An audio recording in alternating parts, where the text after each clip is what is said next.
seker bly, dit is Vrydag. En dankbaar dat die Here u hierdie week gedra. Soveel dinge het gebeur. Ons kan net op ons knieë gaan en sê, dankie, Here. Ek kry laat gisteraand 'n boodskap van Leonie en u weet, ons bid vir haar dogter en vir haar kleinkind en ons kan net sê, alle eer aan God saam met haar. Wou sy gisteraand die boodskap stuur en hulle weet dat almal staan vir hulle in die gap en almal tree vir hulle in en sy kom uit en althans die dokters kom uit en alles en sy praat by die dokter en die dokter sê vir sy vra dokter, wat was op die brein? Hulle was onder die indruk gewees, dit was gewas en dit was net 'n cyst gewees wat hulle dreineer het en ons wil vanmôre saam met haar sê, prys die naam van die Here. Hy is en hy bly die groot geneesheer. Hy is die God wat die onmoontlike moontlik maak. Maar ek wil vanmôre met u praat juis oor die aspek van vrees. Vrees dat ons dinge sien wat nie daar is nie. Vrees dat ons hoor wat ons nie moet hoor nie. Vrees maak dat ons 'n ander rigting inslaan. Vrees maak dat ek by verkeerde plek skuil.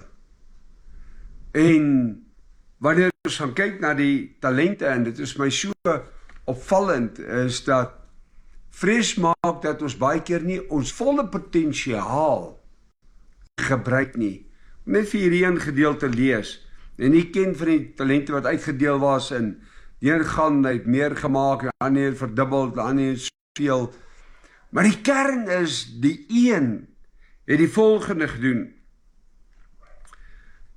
Hy kom by hom en hy sê vir hom, die een wat die een talent ontvang het, kom ook en sê, meneer, ek het u geken dat u 'n harde man is, wat maai wat u nie gesaai het nie, en by mekaar gemaak wat nie uitgestrooi het nie, omdat ek bang was, omdat ek gevrees het, omdat ek geweet het, u is 'n man, wat nie nonsens vat nie. Die probleem is, die kerk, mense vat te veel nonsens van ander mense, terwyl ons 'n standpunt vir die Here moet inneem.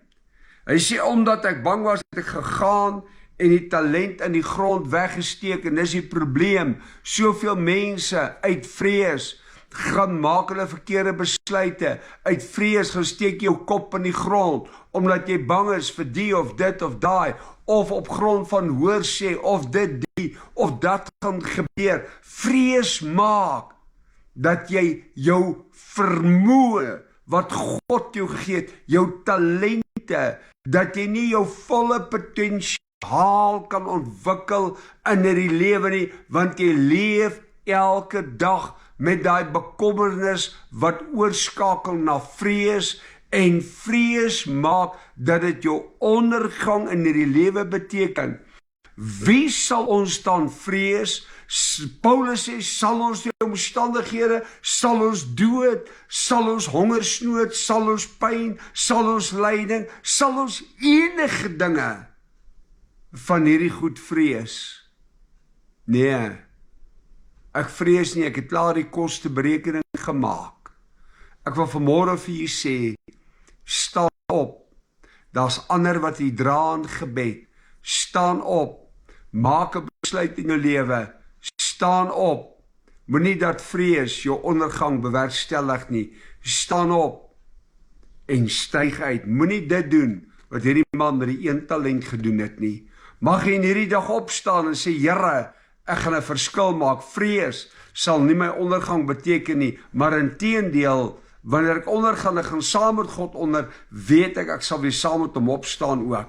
So maak 'n besluit in hierdie dag, en begin om 'n verskil in jou lewe te maak, en in ander mense se lewens. Die Here seën u, ek groet u, vrede.